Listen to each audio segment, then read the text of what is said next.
Le rêve d'un homme ridicule. Dostoïevski. Traduit du russe par André Markovitz. Я узнал в прошлом ноябре. И именно 3 ноября. И с того времени я каждое мгновение мое помню. Я положил в эту ночь убить себя. И уж, конечно, бы застрелился, если б не та девочка. Барин! Там! Мамочка! Барин!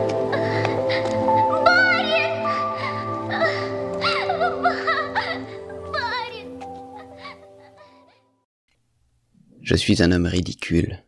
Maintenant, ils disent que je suis fou. Ce serait une promotion s'ils ne me trouvaient pas toujours aussi ridicule. Mais maintenant je ne me fâche plus. Maintenant je les aime tous. Et même quand ils se moquent de moi, c'est surtout là peut-être que je les aime le plus. Je me moquerais bien avec eux, pas de moi-même, non, mais en les aimant, si je n'étais pas si triste quand je les vois. Si triste, parce qu'ils ne connaissent pas la vérité, et moi, je connais la vérité. Oh, qu'il est dur d'être seul à connaître la vérité. Mais ça, ils ne le comprendront pas. Non, ils ne comprendront pas. Avant pourtant, je me suis bien rongé d'avoir l'air ridicule. Pas d'avoir l'air, d'être. J'ai toujours été ridicule. Et je le sais peut-être depuis le jour de ma naissance. J'avais 7 ans peut-être. Je savais déjà que j'étais ridicule. Après, je suis allé à l'école. Après, à l'université et quoi. Plus j'apprenais des choses, plus je n'en apprenais qu'une. Que j'étais ridicule. Si bien qu'à la fin, toute ma science universitaire, pour moi, c'était comme si elle n'était là que pour une chose, pour me prouver et m'expliquer, au fur et à mesure que je l'approfondissais, que j'étais ridicule. Et la vie suivait la science, d'année en année. Je sentais grandir et se renforcer en moi cette conscience perpétuelle de mon air ridicule à tous les points de vue. Tout le monde s'est toujours moqué de moi. Mais personne ne savait, ne pouvait deviner que s'il y avait un homme sur terre qui savait plus que tous les autres que j'étais ridicule, eh bien, c'était moi-même. Et voilà bien ce que je trouvais le plus humiliant, qu'il ne le sache pas. Mais là, c'était ma propre faute. J'ai toujours été si orgueilleux que, jamais, pour rien au monde, je n'ai voulu le reconnaître devant personne. Cet orgueil, il s'accroissait en moi d'année en année. Et si je m'étais autorisé à le reconnaître même devant n'importe qui, je crois que là, sur le champ, le soir, je me serais pulvérisé la tête d'un coup de revolver. Oh, comme je souffrais dans mon adolescence de ce que je ne puisse pas y résister, et que d'un coup, d'une façon ou d'une autre, je le reconnaisse, moi-même, devant mes camarades. Mais depuis que j'étais devenu un jeune homme, même si j'apprenais d'année en année et toujours de plus en plus, cette particularité monstrueuse qui était la mienne, je suis, je ne sais pas pourquoi, devenu un peu plus calme. Et justement, je ne sais pas pourquoi parce que, jusqu'à maintenant, je suis incapable de dire pourquoi.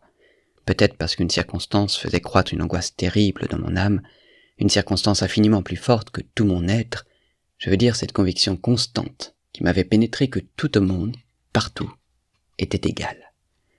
Cela, je le pressentais depuis très longtemps, mais cette conviction totale m'est venue au cours de cette année, et bizarrement, d'un coup. J'ai senti d'un coup que ça me serait égal qu'il y ait un monde ou qu'il n'y ait rien nulle part. Je me suis mis à entendre et à sentir par tout mon être qu'il n'y avait rien de mon vivant.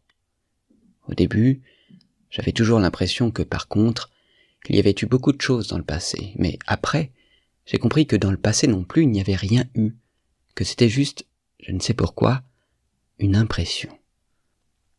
Petit à petit, je me suis convaincu qu'il n'y aurait jamais rien non plus. À ce moment-là, d'un coup, j'ai cessé d'en vouloir aux hommes, je ne les ai presque plus remarqués. Vous savez, ça se disait même dans les détails les plus infimes. Par exemple, ça m'arrivait, je marchais dans la rue, je me cognais à quelqu'un. Et pas parce que je pensais à quelque chose, à quoi pouvais-je bien penser. J'avais complètement arrêté de penser, à ce moment-là. Ça m'était égal.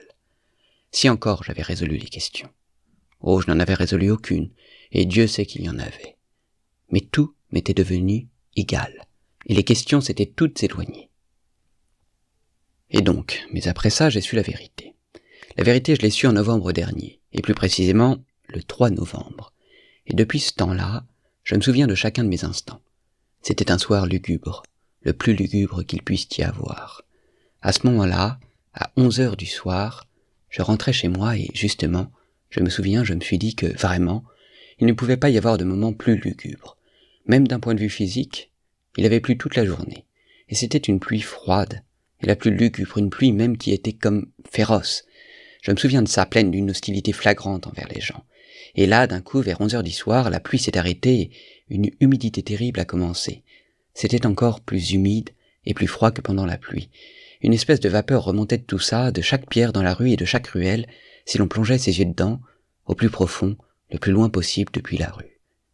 D'un coup, j'ai eu l'idée que si le gaz s'était éteint partout, ça aurait été plus gai, que le gaz rendait le cœur plus triste, parce qu'il éclairait tout.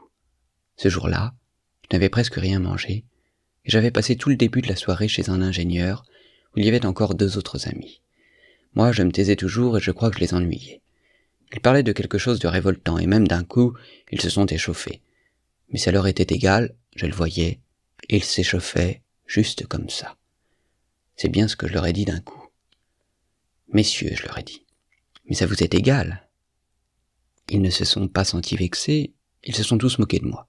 C'était parce que j'avais dit ça sans le moindre reproche, et juste parce que ça m'était égal à moi aussi.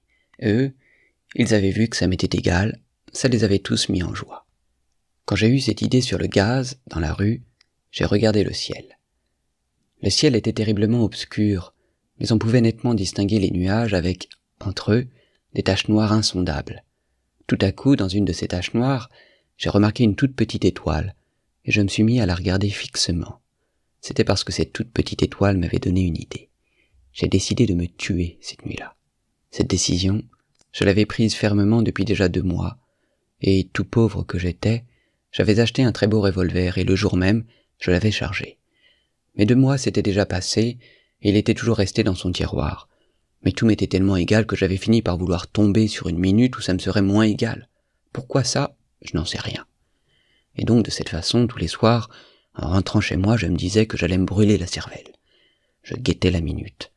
Et là donc, maintenant, cette petite étoile m'avait donné l'idée, et j'ai décidé que ce serait absolument pour cette nuit. Et pourquoi cette petite étoile m'a donné cette idée? Je n'en sais rien. Et là, pendant que je regardais le ciel, tout à coup cette petite fille m'a saisi par le coude. La rue était déjà déserte. Il n'y avait presque plus personne. Au loin, un cocher dormait sur ses drochkis. La petite fille avait dans les 8 ans, un petit foulard sur les épaules avec juste une robe, toute trempée. Mais je me suis souvenu surtout de ses souliers, troués et trempés, et je m'en souviens toujours. Ce sont eux, surtout, qui m'ont sauté aux yeux.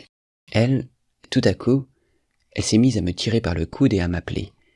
Elle ne pleurait pas, mais d'une voix bizarrement octante, elle criait des mots qu'elle n'arrivait pas à prononcer correctement, parce qu'elle était prise de fièvre, traversée de frissons. Je ne sais pas pourquoi elle criait, d'une voix terrorisée, désespérée. « Ma maman, ma maman !» Je m'étais déjà tourné vers elle, mais je n'ai pas dit un mot. Et je poursuivais mon chemin, mais elle me poursuivait et me tirait par le coude, et à ce moment-là, sa voix eut ce son qui signifie le désespoir chez les enfants vraiment terrorisés. Ce son, je le connais. Même si elle n'articulait pas les mots, j'ai bien compris que sa mère était en train de mourir je ne sais où, ou bien que quelque chose leur était arrivé, et qu'elle avait couru appeler quelqu'un, trouver quelque chose pour aider sa maman. Mais je ne l'ai pas suivie, et au contraire, j'ai eu tout à coup l'idée de la chasser. J'ai commencé par lui dire d'aller trouver un gendarme.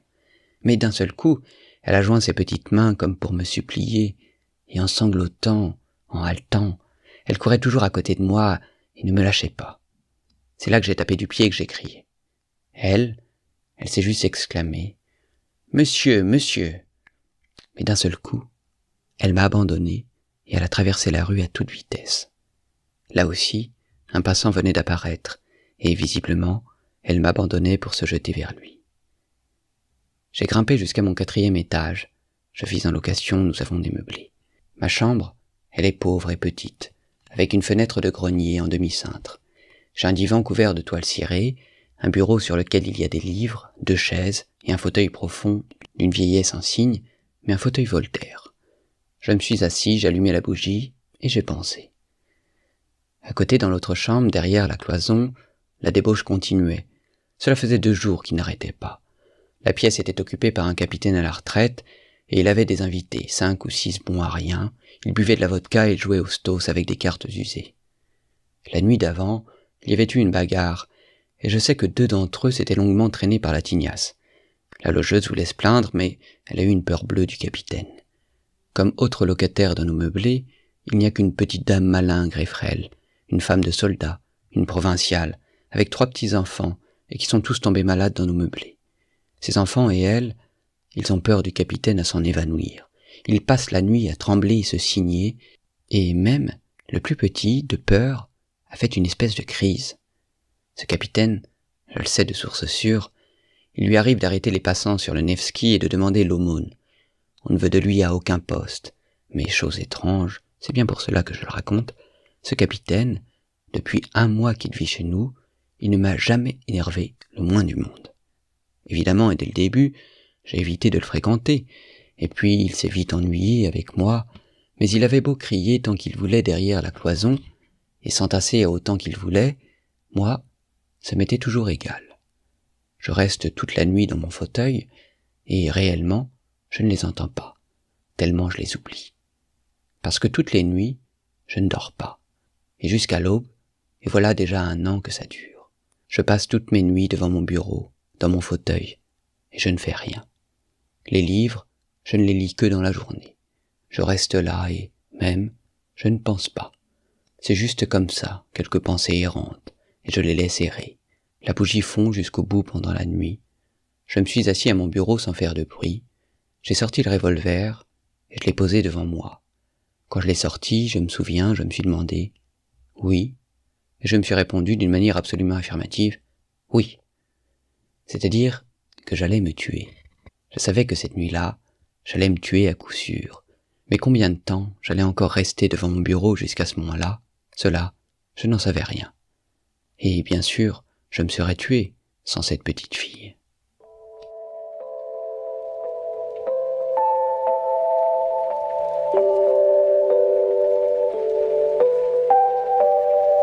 Да ведь мне теперь все равно. Ведь через час или 2 все угаснет. И тогда какое мне дело до этой девочки и до всего на свете? Я обращаюсь в нуль. В нуль абсолютный.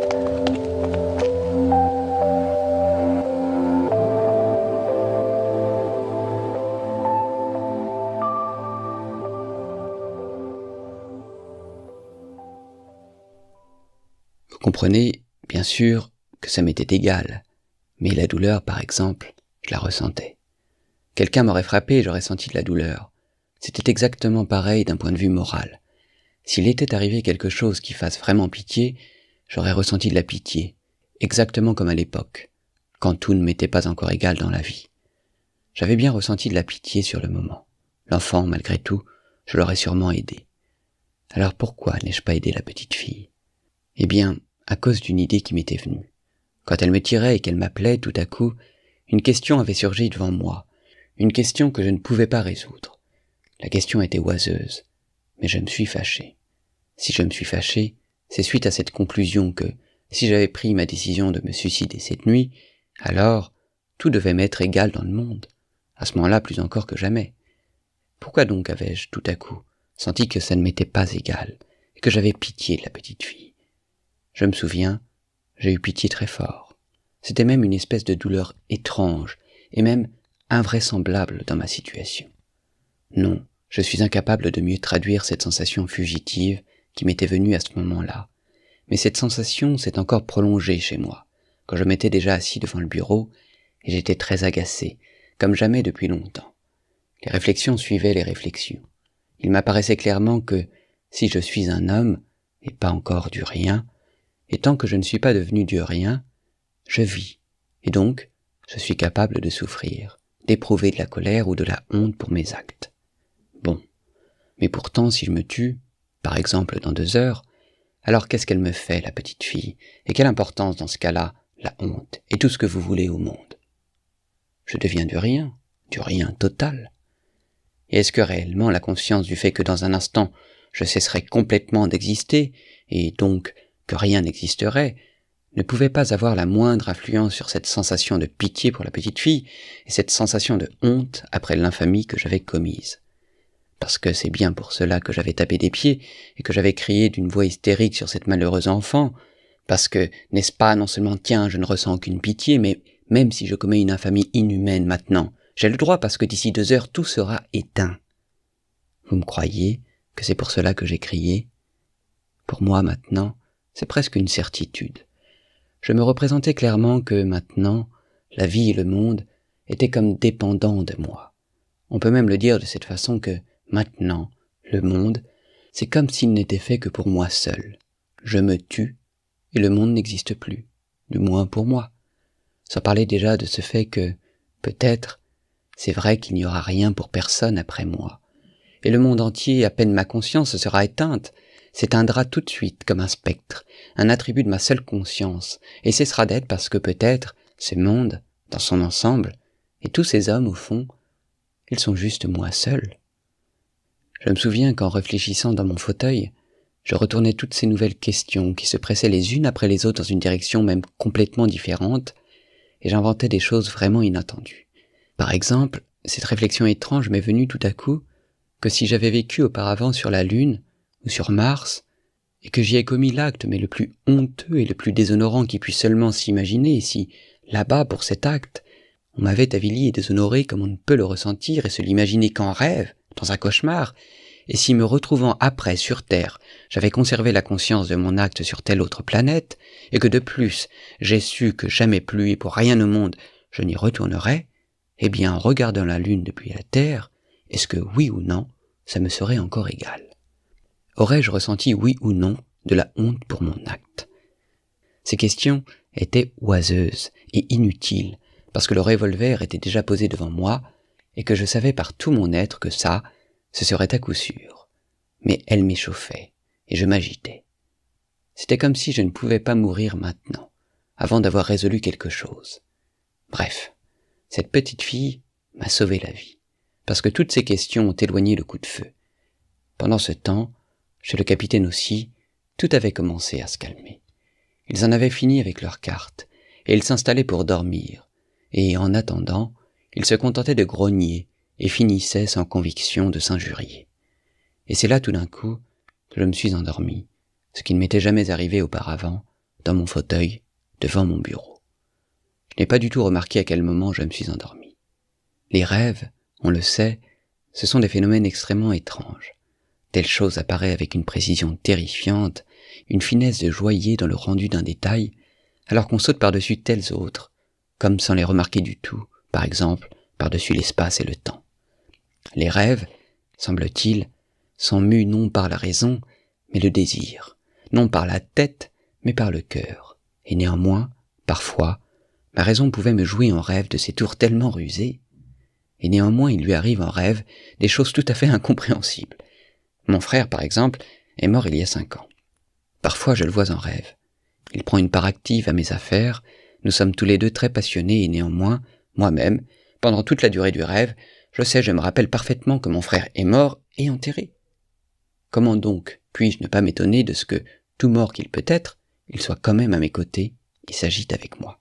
Pourquoi ma raison peut-elle parfaitement admettre cela? Mais il suffit. J'en viens à mon rêve. Oui, c'est alors que ce rêve m'est venu, ce rêve du 3 novembre. Ils me rient au nez, maintenant. Ils me disent que, justement, ce n'était qu'un rêve.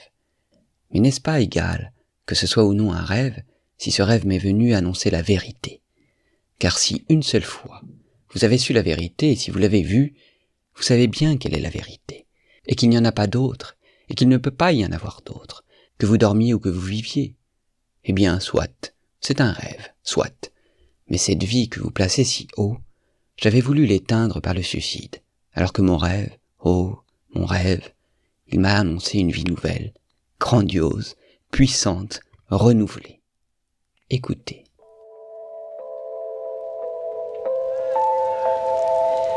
А ведь жизнь и мир теперь от меня зависят. Застрелюсь, и мира не будет, по крайней мере, для меня.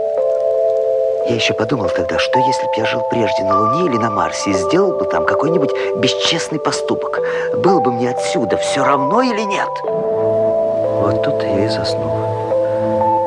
Заснул незаметно и как бы продолжая рассуждать о тех же мотивах.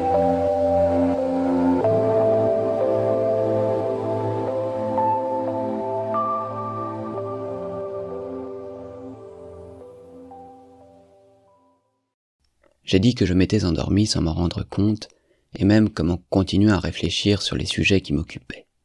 D'un coup, j'ai rêvé que je prenais le revolver et que, toujours assis, je le pointais directement sur mon cœur. Mon cœur et pas ma tête.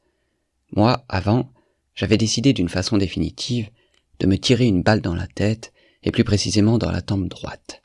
L'ayant pointé sur ma poitrine, j'ai attendu une seconde ou deux, et ma bougie, le bureau et le mur devant moi se sont tout à coup mis à bouger, à tanguer. Je me suis dépêché de tirer. En rêve, il vous arrive de tomber d'une hauteur, ou bien on vous égorge, ou l'on vous bat, mais vous ne sentez jamais de douleur, sauf si réellement vous-même, d'une façon ou d'une autre, vous vous cognez dans votre lit, auquel cas vous sentirez de la douleur et cette douleur, presque toujours, vous réveillera. C'était pareil dans mon rêve. Je ne sentais aucune douleur, mais il m'a paru que ce coup de feu avait tout bouleversé en moi, et que tout s'était éteint d'un coup, et que tout autour de moi était devenu terriblement noir. Je suis comme devenu aveugle et muet, et me voici couché sur quelque chose de dur, tendu de tout mon long, raide. Je ne vois rien et je ne peux plus faire le moindre mouvement. Autour de moi, on marche, on crie. J'entends la basse du capitaine, les glapissements de la logeuse, et puis d'un coup, une autre interruption, et me voici déjà porté dans un cercueil fermé. Et je sens le tangage du cercueil, et je réfléchis à cela, et tout à coup, pour la première fois, je suis stupéfié par l'idée que, c'est-à-dire, je suis mort, mort complètement. C'est une chose que je sais et dont je ne doute pas. Je ne vois pas, et je ne bouge pas, et néanmoins, je sens, et je réfléchis. Mais je m'habitue très vite à cet état de fait, et très normalement, comme dans les rêves, j'accepte la réalité sans discussion. Et voilà qu'on m'enfouit dans la terre. Tout le monde s'en va. Je suis seul, complètement seul. Je ne bouge pas. Toujours, avant, dans la vie, quand je me représentais qu'on m'enterrait, en fait, je n'associais à la tombe qu'une seule sensation, celle du froid et de l'humidité. C'était pareil ici. Je sentis que j'avais très froid, surtout au bout de mes orteils, mais je ne sentis rien d'autre. J'étais allongé et, bizarrement, je n'attendais rien, admettant sans discussion qu'un mort n'a rien à attendre. Mais il faisait humide. J'ignore combien de temps put s'écouler, 1 heure ou quelques jours, ou bien beaucoup de jours. Mais voilà tout à coup qu'une goutte d'eau qui s'était infiltrée dans mon cercueil vint tomber sur ma paupière gauche fermée, suivie 1 minute plus tard par une autre, puis 1 minute plus tard par une troisième, et ainsi de suite, toujours à un intervalle d'1 minute. Une profonde indignation s'embrasa tout à coup dans mon cœur, et tout à coup, j'y ressentis une douleur physique. « C'est ma blessure, me dis-je, c'est le coup de feu, il y a une balle dedans. » Et la goutte, elle tombait toujours, minute après minute, et toujours sur mon œil fermé. Et tout à coup, j'ai levé mon invocation, non pas avec ma voix, car j'étais immobile, mais avec tout mon être, vers le maître de tout ce qui m'arrivait.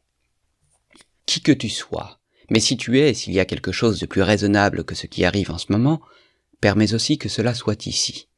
Mais si tu châties mon suicide déraisonnable par une existence qui se poursuivrait dans la monstruosité et dans l'absurde, sache que jamais, et quelles que soient les tortures qui me seraient infligées, rien ne pourra se comparer à ce mépris que je ressentirai sans dire un mot, et même si mon martyre dure des millions d'années. J'appelais, et je me tus. Pendant presque 1 minute entière, le silence continua. Il y eut même encore une goutte qui tomba. Mais je savais sans limite, indestructiblement, et je le croyais, que tout changerait maintenant à coup sûr. Et voilà que d'un coup, mon cercueil s'ouvrit. C'est-à-dire, je ne sais pas s'il fut ouvert ou exhumé, mais je fus pris par une espèce de créature sombre que je ne connaissais pas, et nous nous retrouvâmes dans l'espace. Tout à coup, mes yeux virent. C'était une nuit profonde. Jamais il n'y avait eu pareille obscurité. Nous volions dans l'espace déjà loin de la terre. Je ne posais aucune question à celui qui me portait. J'attendais dans mon orgueil. Je m'assurais que je n'avais pas peur, et je me figeais d'extase à cette idée que je n'avais pas peur. Je ne me rappelle plus combien de temps nous volâmes, et je n'arrive pas à me représenter. Tout se passait comme toujours dans les rêves quand on saute par-dessus l'espace et le temps, et par-dessus les lois de l'existence et de la raison, qu'on ne s'arrête que sur les points qui nourrissent les rêveries du cœur. Je me souviens que tout à coup, je vis une petite étoile dans les ténèbres. C'est Sirius, demandai-je tout à coup, incapable de me retenir parce que je ne voulais rien demander. Non, c'est l'étoile que tu as vue entre les nuages quand tu rentrais chez toi, me répondit l'être qui m'emportait. Je savais qu'il possédait comme un visage humain. Bizarrement, je n'aimais pas cet être. Je sentais même une répulsion profonde. J'attendais le néant total. Je m'étais tué pour cela. Et voilà que j'étais entre les mains de cet être, pas humain, bien sûr, mais qui était, qui existait. Et donc, il y a aussi une vie après la mort, me dis-je avec cette étrange frivolité du rêve, mais l'essence de mon cœur restait en moi dans toute sa profondeur. Et s'il faut être encore une fois, me disais-je, et vivre encore par l'implacable volonté de je ne sais qui, alors je ne veux pas qu'on triomphe de moi et qu'on m'humilie. Tu sais que j'ai peur de toi, et c'est pour cela que tu me méprises, dis-je d'un coup à mon compagnon, incapable de me retenir d'une question humiliante qui contenait un aveu, et ressentant au fond du cœur, comme la piqûre d'une épingle, toute mon humiliation. Il ne répondit pas à ma question, mais je sentis d'un coup qu'on ne me méprisait pas, et qu'on ne se moquait pas de moi, et même qu'on ne me plaignait pas, mais que le chemin avait un but inconnu et secret, qui ne me concernait que moi seul. La peur grandissait dans mon cœur. Quelque chose, d'une façon muette mais douloureuse, se communiquait à moi et semblait me pénétrer. Nous volions dans des espaces obscurs et inconnus. Depuis longtemps, je ne voyais plus de constellations que l'œil reconnaissait. Je savais qu'il existe des étoiles dans l'espace céleste dont les rayons ne parviennent sur la Terre qu'après des milliers ou des millions d'années. Peut-être volions-nous dans ces espaces. J'attendais quelque chose dans une angoisse terrible et qui me torturait le cœur. Et tout à coup, une espèce de sentiment connu, et appelant au plus haut point, me bouleversa. Je vis tout à coup notre soleil. Je savais que ça ne pouvait pas être notre soleil, qui a donné naissance à notre Terre, et que nous étions à une distance infinie de notre soleil. Mais je reconnus, je ne sais pas pourquoi, par toutes les fibres de mon être, que c'était un soleil exactement pareil au nôtre, sa réplique et son double. Une sensation douce, appelante, retentit dans mon âme comme une extase. La force d'une lumière originelle, de cette lumière qui m'avait mis au monde, se répandit dans mon cœur et le ressuscita, et je ressentis la vie d'avant, pour la première fois après ma tombe. Mais si c'est le soleil, si c'est un soleil absolument pareil au nôtre, m'écriai-je, alors où est la terre? Et mon compagnon me montra cette petite étoile qui luisait dans le noir d'un éclat d'émeraude. Nous volions droit vers elle. Et des répétitions pareilles sont donc possibles dans l'univers, et c'est donc ça la loi de la nature. Et s'il y a une terre là-bas, il est donc possible que ce soit une terre comme la nôtre, une terre absolument pareille, malheureuse, misérable, mais si précieuse, éternellement aimée, et qui fait naître en elle-même un amour si torturant chez ses enfants les plus ingrats, comme la nôtre, m'écriai-je frissonnant d'un amour irrépressible, exalté pour cette terre d'auparavant, cette terre originelle que j'avais quittée. L'image de la pauvre petite fille que j'avais offensée fusa devant mes yeux. « Tu verras tout, » répondit mon compagnon. Une sorte de tristesse se fit entendre dans sa voix. Mais nous nous approchions rapidement de la planète. Elle grandissait devant mes yeux. Je distinguais déjà l'océan, les contours de l'Europe, et d'un coup, la sensation étrange d'une espèce de grande, de sainte jalousie s'enflamma dans mon cœur. Comment une telle répétition est-elle possible, et dans quel but? J'aime, et je ne peux aimer que cette terre que j'ai quittée, sur laquelle j'ai laissé des éclaboussures de mon sang quand j'ai éteint ma vie, dans mon ingratitude par ce coup de feu en plein cœur. Mais jamais, jamais je n'ai cessé de l'aimer, cette terre, et même, l'autre nuit peut-être, quand je la quittais, je l'aimais d'une façon encore plus douloureuse. Y a-t-il de la douleur sur cette nouvelle terre? Sur notre terre, nous ne pouvons vraiment aimer qu'avec la douleur, et seulement par la douleur.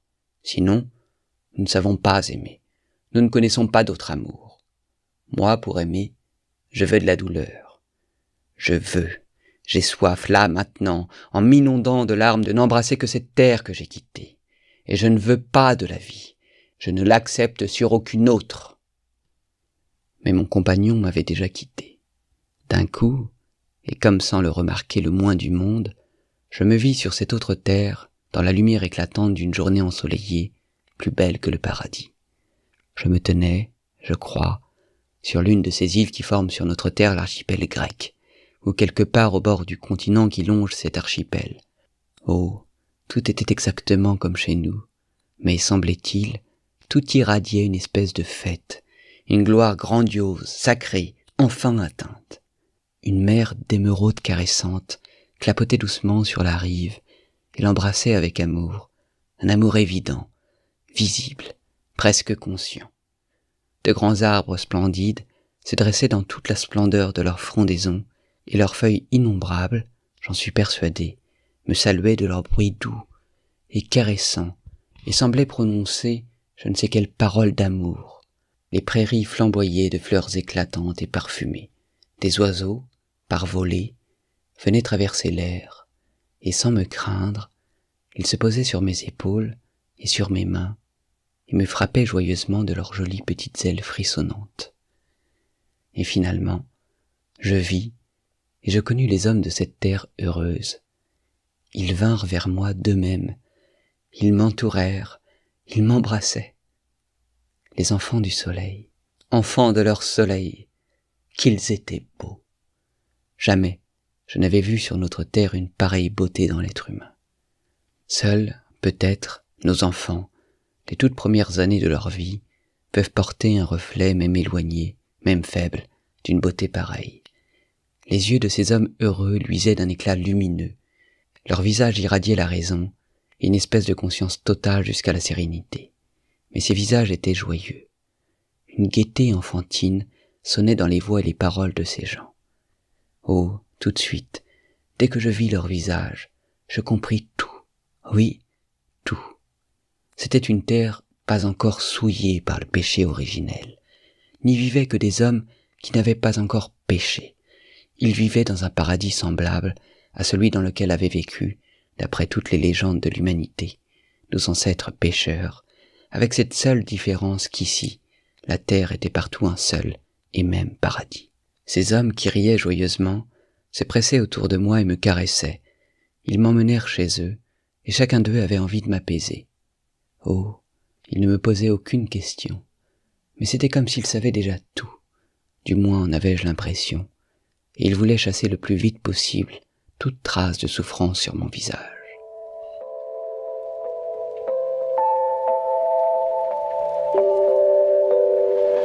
Я тогда же, при первом взгляде на их лица, понял все. Все. Это была земля, не оскверненная грехопадением. На ней жили люди, не согрешившие. Я видел их сам, их познал. Я любил их, и я страдал за них потом.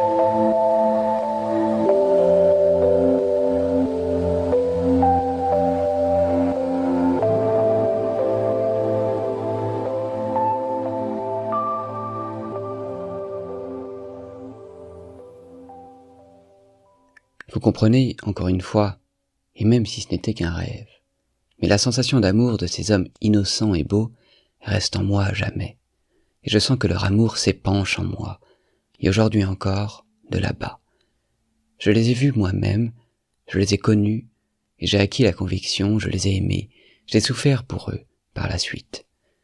Oh, je compris tout de suite, même à ce moment-là, qu'en bien des choses, je ne les comprendrais pas du tout. Moi, un progressiste russe contemporain, un sale pétersbourgeois, ça me restait une énigme, qu'ils sachent par exemple tant de choses, mais qu'ils ignorent tout de notre science. Mais je compris très vite que leur savoir, parfait, se nourrissait d'autres intuitions que les nôtres sur Terre, et que leurs aspirations aussi étaient toutes différentes. Ils ne désiraient rien, ils étaient en repos. Ils n'éprouvaient pas cette aspiration à connaître la vie que nous éprouvons nous-mêmes, parce que leur vie était toute plénitude. Mais leur savoir était plus profond et plus haut que celui de notre science. Car notre science cherche à expliquer la vie. Elle cherche à la saisir par la raison pour apprendre à vivre aux autres. Eux, même sans la science, ils savaient comment ils devaient vivre. Et cela, je le compris, mais je fus incapable de comprendre en quoi leur connaissance consistait. Ils me montraient leurs arbres, et j'étais incapable de comprendre le degré d'amour avec lequel ils les regardaient, comme s'ils parlaient avec des êtres qui leur étaient semblables. Et vous savez, je ne me tromperai pas peut-être si je dis qu'ils conversaient, Oui, ils avaient trouvé leur langue, et je suis convaincu que les arbres les comprenaient. Ainsi, regardaient-ils toute la nature.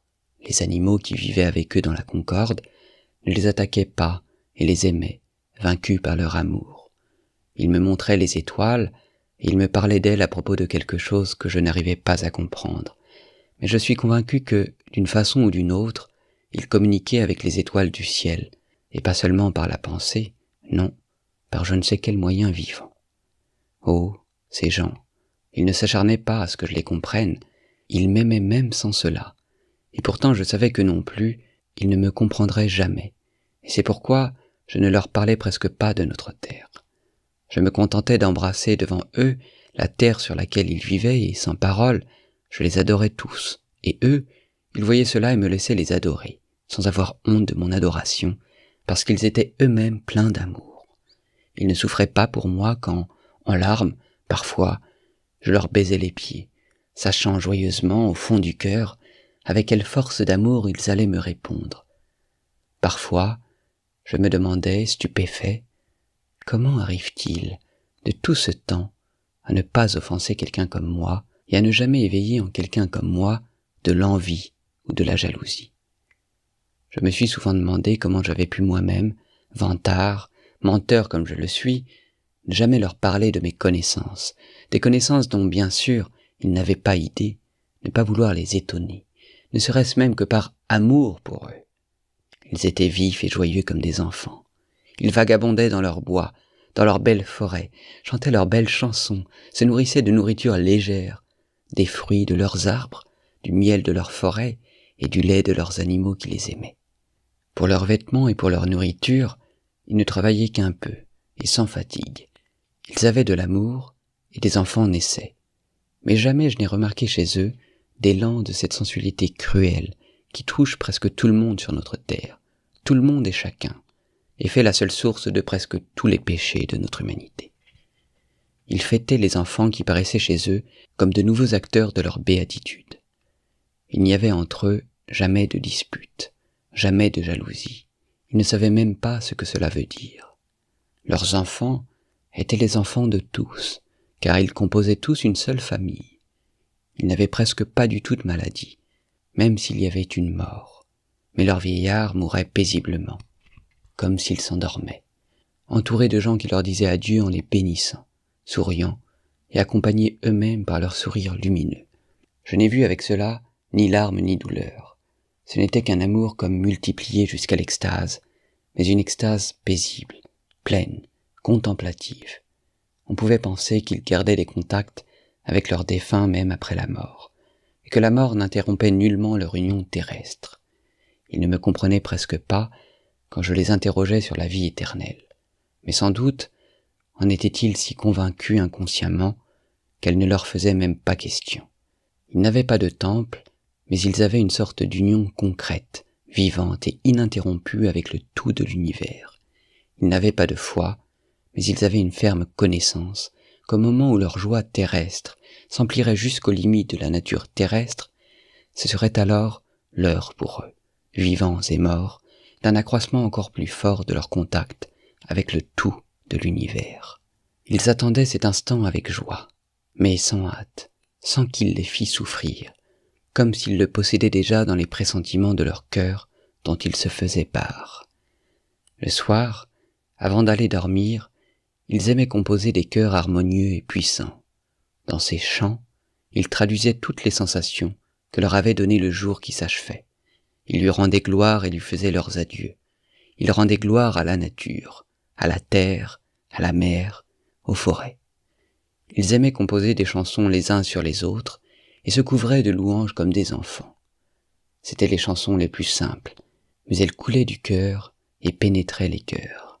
Et ce n'était pas que pour les chansons, non, semble-t-il.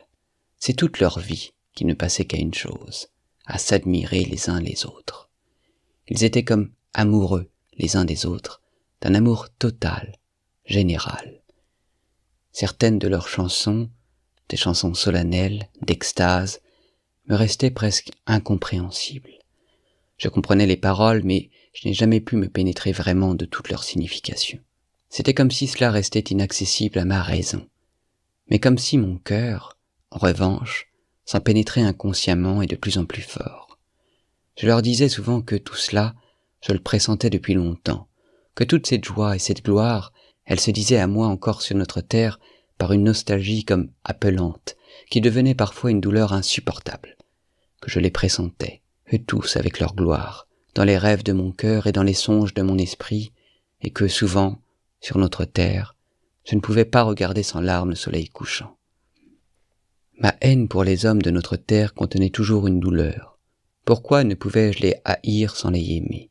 Pourquoi ne pouvais-je pas ne pas leur pardonner? L'amour que j'éprouvais pour eux contenait lui-même une souffrance. Pourquoi n'arrivais-je pas à les aimer sans les haïr? Ils m'écoutaient, et je voyais qu'ils ne pouvaient se représenter ce que je disais, mais je ne regrettais pas de leur parler. Je savais qu'ils comprenaient toute la force de ma nostalgie pour ceux que j'avais quittés. Oh, quand ils me regardaient de ce regard gentil et pénétré d'amour, quand je sentais qu'en leur présence, mon cœur aussi devenait aussi juste et innocent que leur cœur à eux, alors je ne regrettais plus de ne pas les comprendre. La sensation de plénitude de la vie me coupait le souffle. Et, sans prononcer un mot, je leur disais des prières. Oh, maintenant, ils se moquent tous de moi, en face. Ils m'assurent que même en rêve, on ne peut pas voir tous ces détails que je rapporte maintenant, que dans mon rêve, je n'ai ressenti qu'une simple sensation née du propre délire de mon cœur, et que les détails, je les ai inventés une fois que je me suis réveillé. Et quand je leur ai révélé que peut-être cela était réellement advenu, mon Dieu, quel rire ils m'ont jeté à la figure, et quelle gaieté je leur ai procuré. Oh non, bien sûr, je n'ai été vaincu que par la simple sensation de ce rêve. Elle seule s'est conservée dans mon cœur blessé jusqu'au sang. Mais les images réelles et les formes de mon rêve, c'est-à-dire celles que j'ai vues vraiment à l'heure où je dormais, étaient emplies d'une telle harmonie, elles étaient si belles, si envoûtantes et si vraies qu'à mon réveil, bien sûr, j'étais incapable de les incarner dans nos faibles paroles, si bien que réellement, elles devaient comme s'estomper dans mon esprit. Et donc, réellement, peut-être, moi-même, sans en avoir conscience, j'étais obligé d'inventer les détails par la suite, et bien sûr, en les déformant, surtout avec mon désir passionné de les rapporter le plus vite possible, même n'importe comment. Mais comment pourrais-je ne pas croire que tout cela fût en réalité? C'était peut-être 1000 fois mieux, plus lumineux, plus pénétré de joie que je ne le raconte. Je veux bien que ce soit un rêve, mais tout cela ne pouvait pas ne pas être. Vous savez, je vais vous dire un secret. Tout cela, peut-être bien, c'était tout sauf un rêve. Parce qu'il y a une chose qui s'y est passée. Une chose vraie, jusqu'à une telle horreur, qu'elle n'aurait pas pu me venir dans mon rêve. Je veux bien que ce rêve ait été le produit de mon cœur, mais est-ce que le cœur seul était capable de faire naître cette vérité abominable qui m'est advenue par la suite? Comment aurais-je pu inventer cela tout seul, ou le rêver avec mon cœur? Comment, mon cœur frivole, mesquin, comment ma raison insignifiante ont-ils pu s'élever jusqu'à une telle révélation de vérité? Oh, jugez vous-même, jusqu'à maintenant, je le cachais. Mais maintenant, cette vérité, je vais la dire jusqu'au bout. Le fait est que je les ai tous corrompus.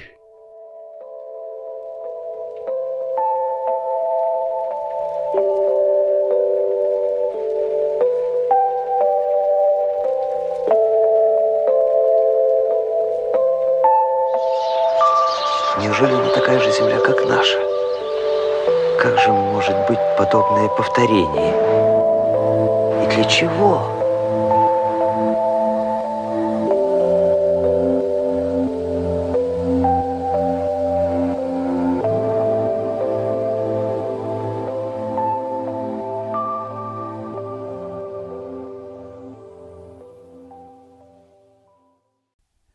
Oui, à la fin, je les ai tous corrompus.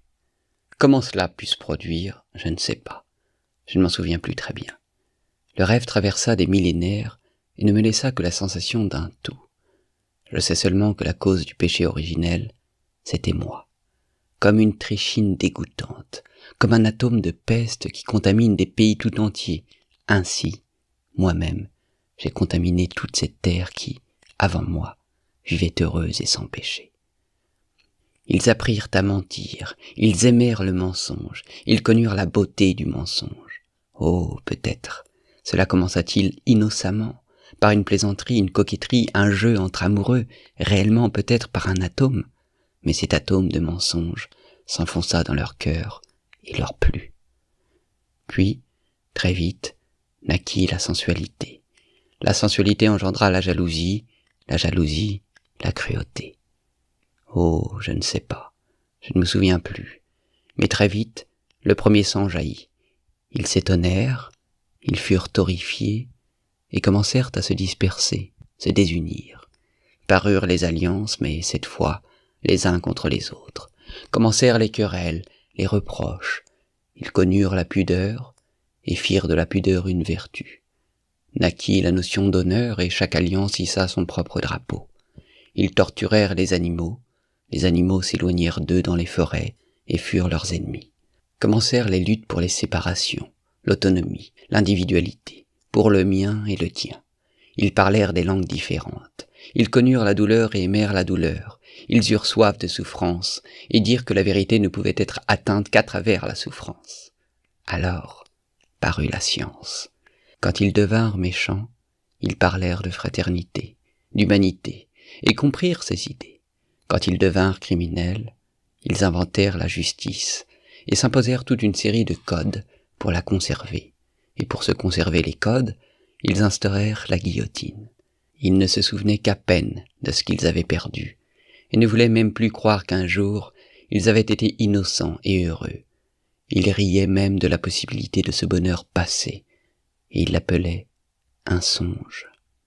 Ils ne pouvaient même pas se le représenter en forme et en image, mais chose étrange et merveilleuse, ayant perdu toute foi dans leur bonheur passé, l'ayant traité de fable, ils voulurent tellement redevenir innocents et heureux, l'être une fois encore, qu'ils succombèrent devant le désir de leur cœur, comme des enfants, déifièrent ce désir, érigèrent des temples, et se mirent à prier leur propre idée, leur propre désir, tout en croyant pleinement, dans le même moment, qu'il était impossible et irréalisable, mais l'adorant jusqu'aux larmes et se prosternant devant lui.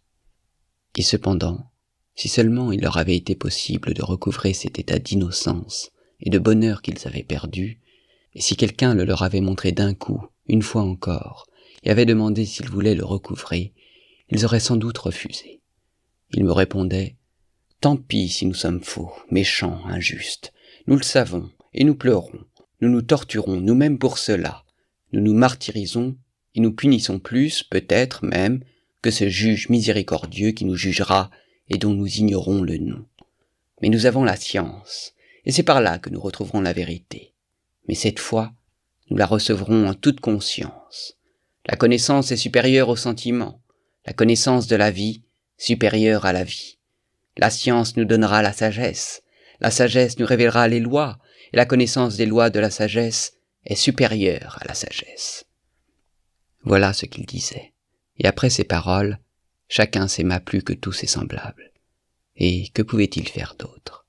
Chacun devint si jaloux de sa personne qu'il ne cherchait de toutes ses forces qu'à l'abaisser et la diminuer dans les autres. Et voyez là le but même de sa vie. L'esclavage parut, et même l'esclavage volontaire. Les faibles se soumettaient volontiers aux plus forts, dans le seul but que ceux-ci les aident à opprimer d'autres encore plus faibles.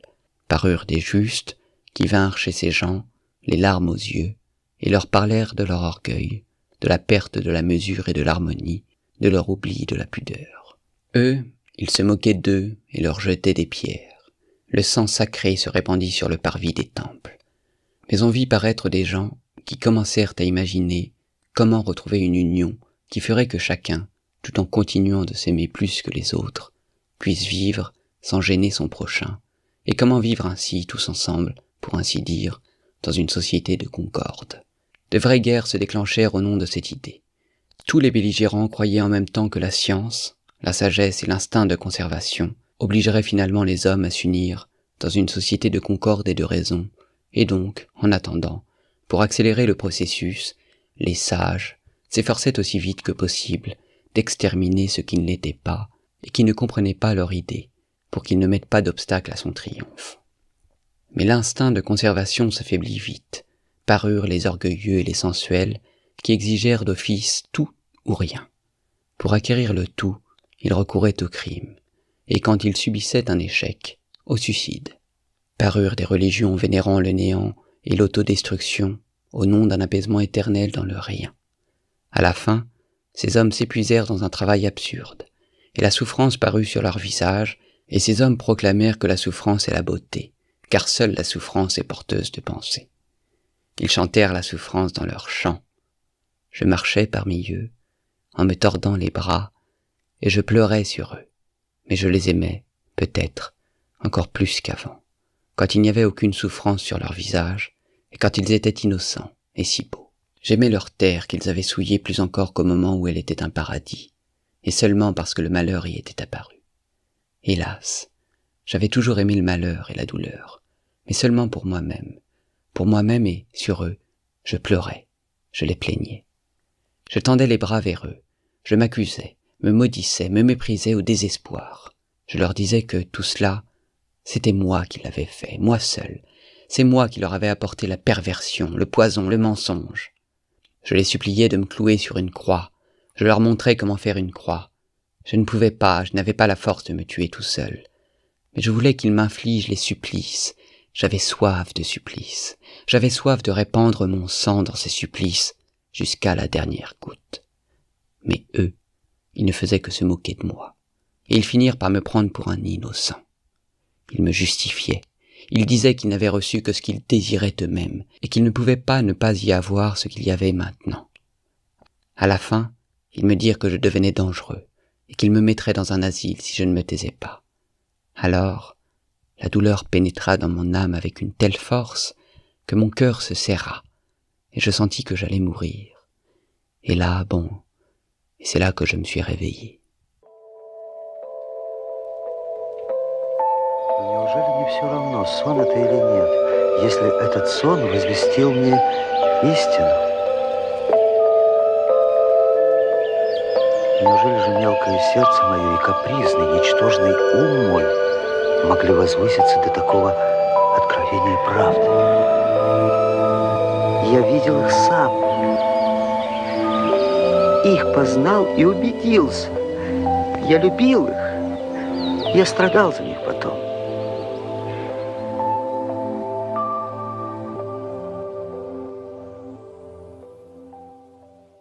C'était déjà le matin, c'est-à-dire que l'aube n'avait pas encore paru, mais il était près de 6 heures.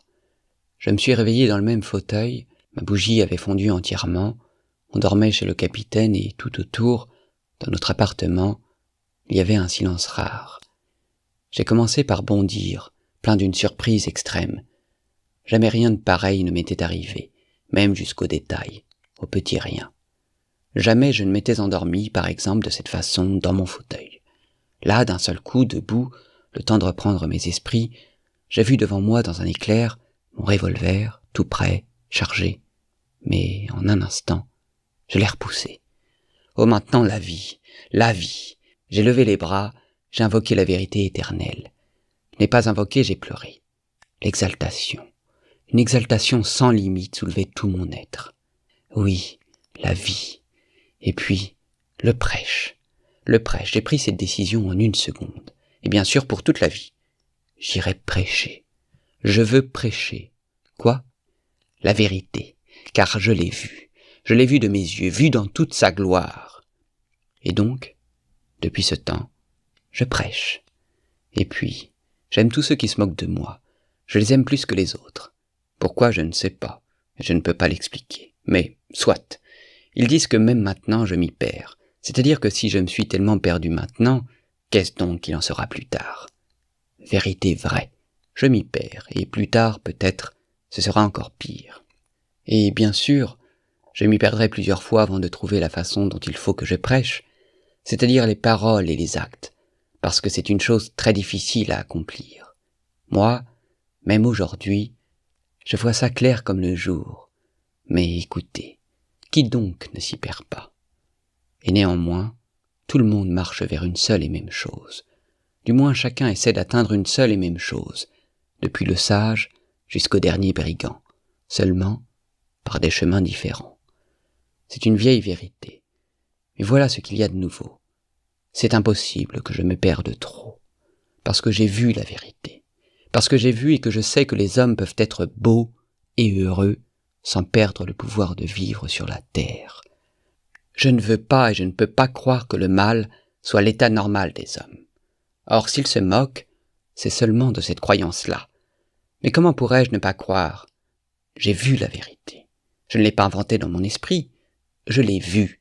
Je l'ai vue et son image vivante a pour toujours empli mon âme. Je l'ai vue dans une plénitude si complète que je ne peux pas croire qu'elle puisse ne pas exister chez les hommes.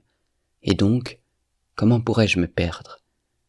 Je peux m'écarter, bien sûr, et même plusieurs fois je parlerai peut-être même avec des mots qui ne seront pas à moi, mais pas longtemps. L'image vivante de ce que j'ai vu sera toujours avec moi. Elle me corrigera, elle me dirigera toujours. J'ai la fraîcheur, j'ai la vigueur, et je marche, même pour 1000 ans peut-être. Vous savez, je voulais même cacher au début que je les avais tous corrompus. Mais c'était une erreur. Tenez, la première erreur. Mais la vérité m'a chuchoté que je mentais. Et elle m'a préservé, elle m'a dirigé. Mais comment faire le paradis? Je ne sais pas, parce que je ne sais pas le dire avec des mots. Après mon rêve, j'ai perdu les mots. Du moins tous les mots principaux, les plus utiles, mais soit. Je marcherai. Je parlerai toujours sans me lasser, parce que j'ai quand même vu de mes propres yeux, même si je ne sais pas redire ce que j'ai vu. Mais voilà bien la chose qu'ils ne comprennent pas, ceux qui se moquent. Un rêve qu'il a vu, n'est-ce pas? Un délire, une hallucination. Et ils trouvent ça malin. Et ils sont si fiers. Un rêve? Qu'est-ce qu'un rêve? Et notre vie, elle n'est donc pas un rêve? Je dirais plus, tant pis. Tant pis si cela ne se réalise jamais. Et s'il n'y a jamais le paradis. Cela, quand même, je le comprends. Eh bien moi, malgré tout, je continuerai de prêcher. Et pourtant, c'est si simple. En un jour, en une heure, tout pourrait se construire d'un coup. Ce qui compte, aime ton prochain comme toi-même. Voilà ce qui compte. C'est tout, et il ne faut rien d'autre. Tu trouveras tout de suite comment construire. Et pourtant tout cela, ce n'est rien qu'une vieille vérité qu'on rabâche, qu'on a lu des billions de fois. Mais voilà, elle n'a pas pris racine. La conscience de la vie est supérieure à la vie. La connaissance des lois du bonheur, supérieure au bonheur. Voilà ce qu'il faut combattre. Et je combattrai. Et si seulement tout le monde le voulait, tout se construirait d'un coup. Quant à la petite fille, je l'ai retrouvée. Et j'irai.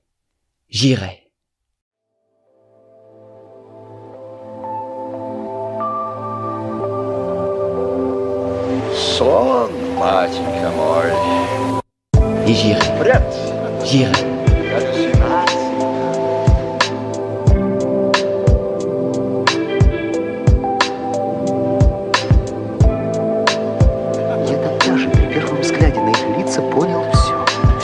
И même si ce n'était qu'un rêve. Это была земля, не оскверненная грехопадением.